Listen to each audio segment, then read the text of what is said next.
Yes, we are ready. So welcome to our new episodes. I'm directly inviting my co-host Arne Krueger here. Hello, everybody. Hello, Mustafa. Welcome. How was your journey 2 weeks ago, Arne? Yes, I'm happy to be back. 2 weeks ago, it's 2 weeks ago. I can't remember. No, I was in Cologne, Leverkusen, Düsseldorf, visiting some customers and tried to catch a train at 2 p.m. So I was sorry not to join last week, 2 weeks ago. But I'm happy back. Thank you for asking. I'm also happy that. How have you been? But I was feeling alone without you. I was trying to make it solo episode. I think I managed, but as a feeling, without you, I feel missing. So today we are together again. Back to the stage. Yes, we have 20 minutes. 2 minutes is already passed. So we are sharing 3 different topics, and Arne will start first. He selected three different exciting topics about patents. And I'm really, really, really curious to hear that because I don't know the details. So Arne, stage is yours. You can start. Thank you very much. You know a little bit the details, I hope. Yeah. Okay. As you know, we select each 3 topics, talk about it in just really short amount of time. So my first 3 minutes for the first topic is the new statistics of the German Patent Trademark Office. 2 days ago, it got published. Maybe we can put in the link in the chat so that you can read the English version of our statistics. I will just do that, I guess, private chat. Is it right here? I can do that. I can do that. Yeah, super. Thank you very much, dear Mustafa. The statistics are, since a couple of years, very, very colorful and nice, not interactive, but nice dashboard they create. They have a good agency and publish the new numbers for patents, publications, patents, grants for the trademarks and for the utility model separately. So 2 days ago, I think it came out. Everybody was happy at the German Patent Office, especially the president, I guess, and all the other press guys in the German Patent Office, because we saw an increase in patents. 2.5 or 2.2% increase in patent application last year. So Germany is back.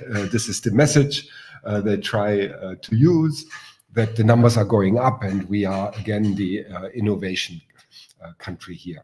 We have around, I saw 43,808 examination requests last year. This is an increase by around also 2%. This is where the applicants ask, please grant me the patent and do the research, dear patent office. This is the number on how much the companies want to really get the patents after applying for a patent first. Germany, again, one interesting number was like 40% still mechanical engineering. So Germany is a mechanical engineering country, and 10% increase in electricity and battery technologies. So we've seen that the German car manufacturers are investing in batteries, battery technology, and in electric components around this. We have a clear leader in Germany, Robert Bosch GmbH, everybody knows it. I think around 4,300 patent applications last year alone. 4,000.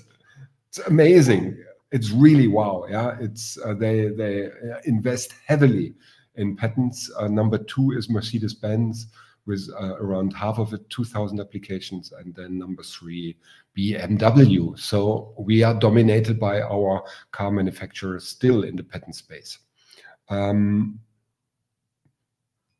One side note, very, very at the bottom, maybe you don't see that, 18 million of the fees that the users of the patent system are paying are going back to the justice minister, to the government, because the German Patent Office creates, as an agency, 218 million surplus in their budget. So they get around 450 million euro fees. They spend around 220 million on costs for their 2,300 employees, and they transfer around 200 million euros money back. And I know for a fact that they are starting a big efficiency program in-house. So they cut costs for all their systems and all their departments by around 20%, because I think Mr. Buschmann wants more money from the German Patent Office get transferred to his pockets to spend, which is a little bit weird in my opinion. If you are scared from a recession as a government, you need to spend money and not save money. So I'm here a little bit on a critic point for the politic of the German Patent Office and Ministry of Justice. So this was the first news. Second news, the next one. Somehow similar. Thank you. There's no link yet, but I can give you the registration link in the private chat, dear Mustafa. It's here. Okay, just a B. Okay. Yeah. I can. Next Monday or next Tuesday, they're starting the IP Awareness Day in Hamburg.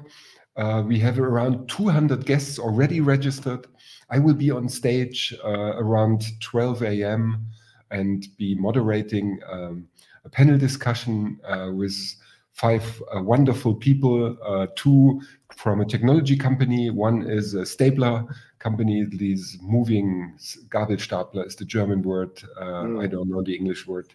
Jung Heinrich, a second tech company, a patent lawyer, somebody from the Patent Information Center, from the Handelskammer, and 1 girl from the Tech Transfer Center on stage. There is Siemens Energy, a board member, is having the keynote, which is very interesting. Vinod Philip, we are looking forward to his keynote. And we have then also Eva Chevior, president of the German Patent Office, on stage for the second keynote and discussion round afterwards. So next Tuesday, there is no hybrid format, so you need to move to Hamburg to check out the registration page we shared. Yeah, this is maybe not news, but because it's next week, I was thinking I share it. I'd capture it. But it is in German language, right, Arne? Yeah, it's most of it is in German. Yeah. So I'm sorry, but for all our German viewers, we invite you to that. And the third news came in this morning. It was very interesting. This bird goes pector you want to use. No, I wanted to use the other one, but it's fine. I've seen it a couple of days ago, yesterday already. Alexander from the European Patent Office, the head of data engineering, shared a nice post of a new study that got published of an open source machine learned pre-trained model to increase or to execute statistical search on patent data. And Mustafa is sharing the link, I guess. Michael Rose published this study on LinkedIn. It's publicly available. You can download the pre-trained model even from Hugging Face. So it's for classification, for tracing knowledge flows or semantic similarity search. You could use this pre-trained model. It confirms stuff that we already know. So it's not for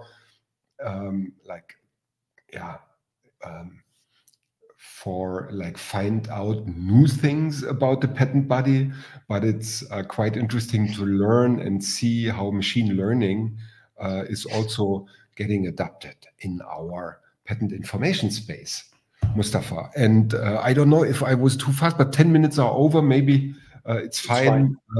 So I was running through my 3 news to share it with you, to shortly comment and recommend you these 3 findings from the last 2 weeks.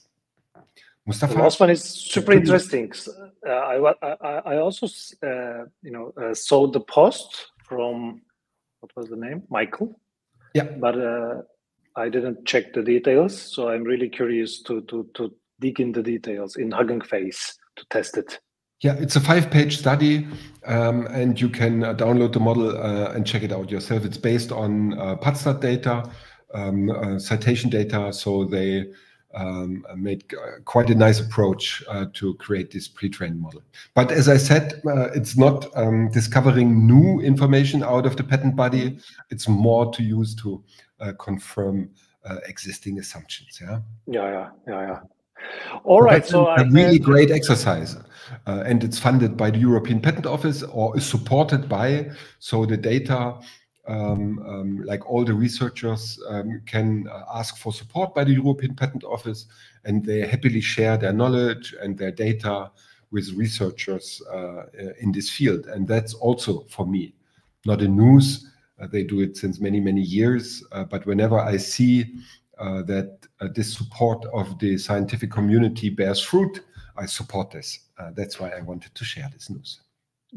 That's really exciting. That I'm looking forward to check the details in the paper. So I have 8 minutes to complete the 3 topics. No worries, I will keep it short. So my first topic is coming from the patent landscape field. As you know, that I'm really keen on the patent data analytics. So the Singapore Patent Office has recently shared a new report about AI patent landscape. So they already discovered the patent leaders and the emerging application fields in terms of the AI technologies in the patent documents. So they discovered more than 700,000 AI-related patents, and as you all can imagine that China and United States are leading the AI patent applications. So they are already covered more than 80% of the AI-related patents in the world. And IBM is the leader in terms of the US-based companies in the AI fields, in the meaning of the patent numbers. But I would like to share a single graph that I captured from the report, which is you can see in the screen that this quadrant is describing the current hotspots and the emerging interests. So it means that you can see the right top is describing the current hotspots. So the machine learning and deep learning related patent applications are in the current hotspot phase.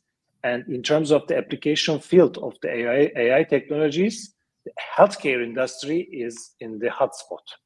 Of course. But more importantly, in the emerging interest side, the right bottom rectangular, as you can see that finance, cybersecurity, and the logistics are in the emerging interests in terms of the application field of the AI-related technologies.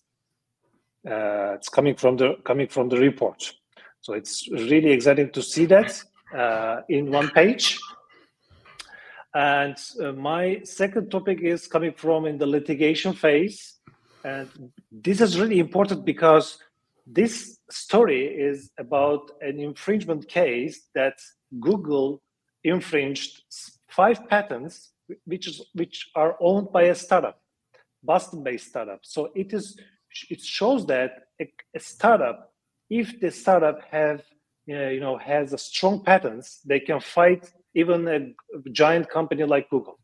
So the court in Texas has decided that Google will pay $12 million in exchange of infringement of these 5 patents owned by this startup.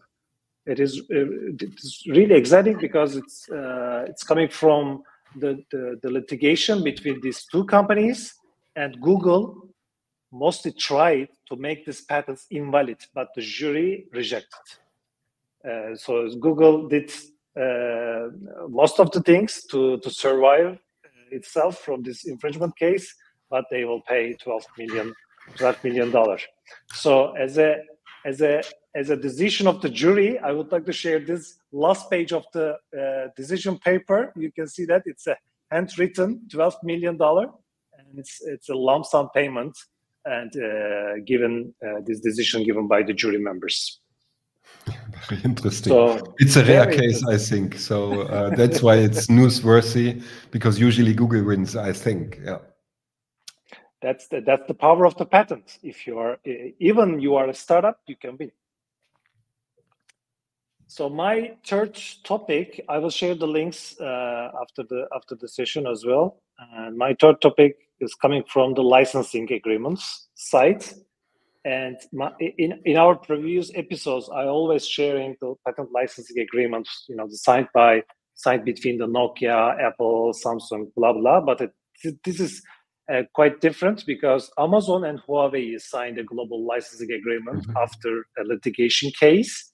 It's a US company and Chinese company coming together and shaking hands on signing a licensing agreement. Amazon will use some standard technologies coming from Huawei's patent portfolio, and we will see more standard technologies in the market, commercialized by Amazon. These technologies coming from the standards, mostly the standard essential patents, but it is really important to see that if you have a very strong patent portfolio, so you can make this competition in a good way or bad way. So they are using this game in a good way to make the collaboration. And I am finishing my third topic from a quote from Professor Alexander Wurzer. He said that if you want to play in the market and technology game, you have to play the patent game. And patents are a kind of currency. So today's currency is a kind of patents, and of course the data, which is also used in the AI field.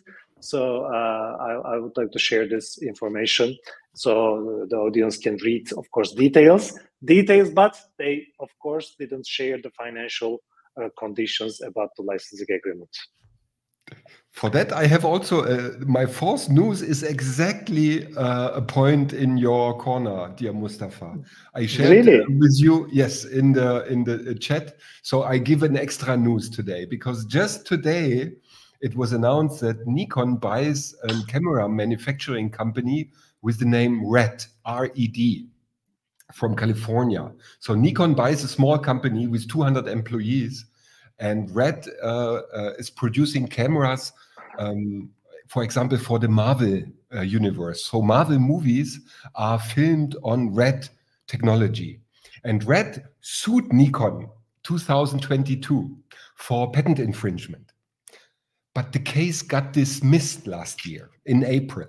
So RED, the small startup, lost a patent case against Nikon. But Nikon bought them anyway. This was quite an interesting news today. I was really excited, and because I know you, that you're always interested in these merger, acquisition, licensing sphere, I was thinking I share this news as a small extra news because we had also a minute left. Yeah, I missed that news. So it's really interesting because I know. It was more your field. Maybe we can discuss next time a little bit longer about the special case if you read about it. Yeah. So I just got the Nikon press release in our private chat, dear Mustafa. So maybe I shared you can share it. Yeah. It was really interesting. There's also the press. Opposite. It's the opposite story of the Google. Yeah, Nikon's lawyer won the case.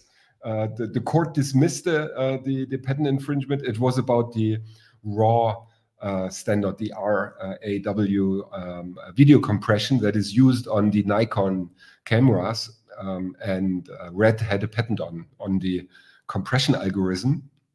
Tried to sue Nikon, lost the case, got bought. Wow. Yeah. So Professor Wurzer's argument, even if you lose the case, it's still a currency. Yeah. I saw the CEO of RED announced it on Instagram today. The merger of Nikon and RED. Yeah. So as a startup, if you lose the infringement case, you can lose the company. Yeah, I didn't think they lose the company. They got quite a nice sum. I don't have the details of the transaction as well, but the CEO of Red didn't sound sad in Instagram. He was celebrating. Ah, okay. Oh, I they think earned some money. it's a nice marriage. Yeah, the technology is really complementary, and with Nikon they have really the big player now, who wants really it is like a great company. Nikon. Anyway, all right, that's a good news. Additional bonus news. Okay, we completed 22 minutes, Arne, so it's time to finish. It's really too fast. I'm still used to our 1 hour. I realize, and yeah, but still, thank you very much, dear Mustafa, for inviting me, for letting me present my 3+1 news today. Thank you so much, and stay. It's interesting. something is happening out of my control. My MacBook is doing something anyway. It's FaceTime. If you do this, it happens the same, I think. Something happens. You get sometimes some, yeah. Exactly. So see you next time. See you next time, yeah. Stay informed, stay ahead. Ciao. Stay informed, stay ahead. Take good care. Thank you for watching. Thank you for your interest. You get connected on LinkedIn with us. Bye-bye. Take care.